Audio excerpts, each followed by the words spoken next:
Hi again guys, and welcome to another special projects replica build, and this time we're going for a classic racing replica based on the Ferrari 365 GTB, sometimes called the Ferrari Daytona.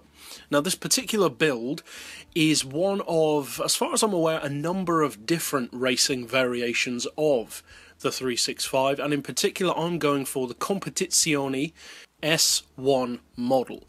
And as far as the visuals on this particular model, I've fitted the optional front chin splitter to give it that more authentic appearance, and I've also fitted, as you can see, the race number. I've left the rims stock because they look fairly similar to the racing model, and as far as the paint, I've left the colour, I believe it was a factory red called Rosso Chiaro, which I think came with the car if I recall correctly, but red is red is red. There are a number of different Ferrari reds to go for if you want to change it up. Plus, the racing Daytonas were available in a number of different colours and a number of different liveries anyway. There were yellow ones, black ones, red ones.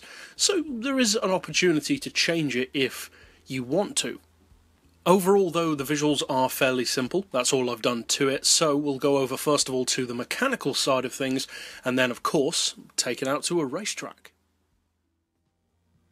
Now, I do, as always, if possible, try to make these rounded off PP-wise to an even amount. That is a usable amount. Say 500, 525, 550, 575, that kind of region.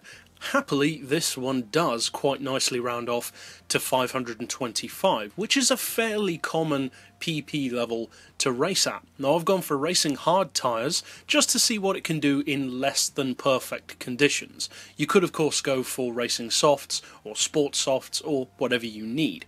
As far as the suspension, I've got the ride height as low as possible.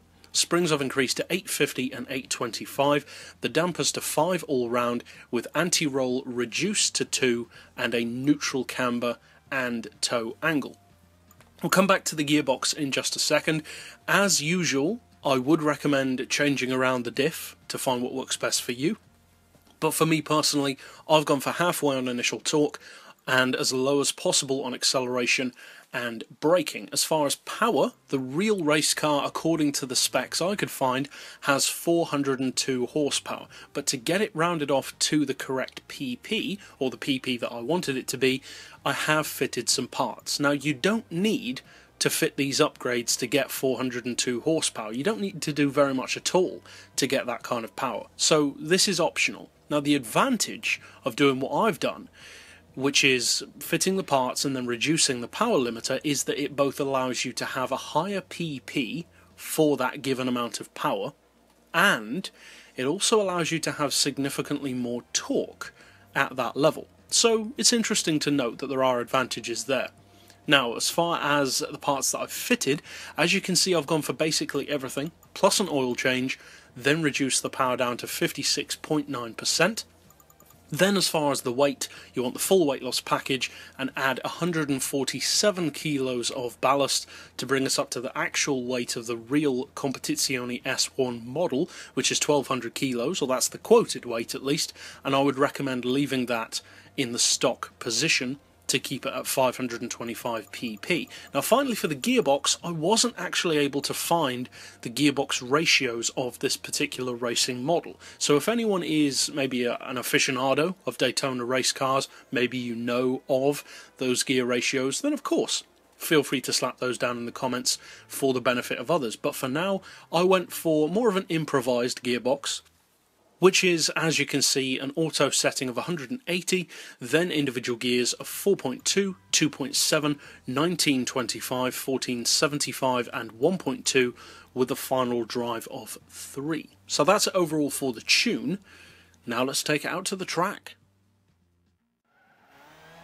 Now, the settings that I've opted for stiffen up this car quite a lot in terms of handling and the suspension, of course, in particular, compared to the stock vehicle. So the handling won't necessarily appeal to everyone, so as always, I would always recommend swapping around the settings, find what works best for you. Maybe you already have personal preferences or combinations of setup that you personally prefer. Overall, though, the handling has the potential to be a lot better than you might expect of an older GT style vehicle. It's certainly a very quick 525 pp car, and overall, if you do decide to use this replica, I hope you find it fun and of course competitive in racing as well. But if you'd like to keep up with other builds like this in the future, you can of course subscribe down below or check out the playlist at the end of this video. But for now, as always, thanks for watching.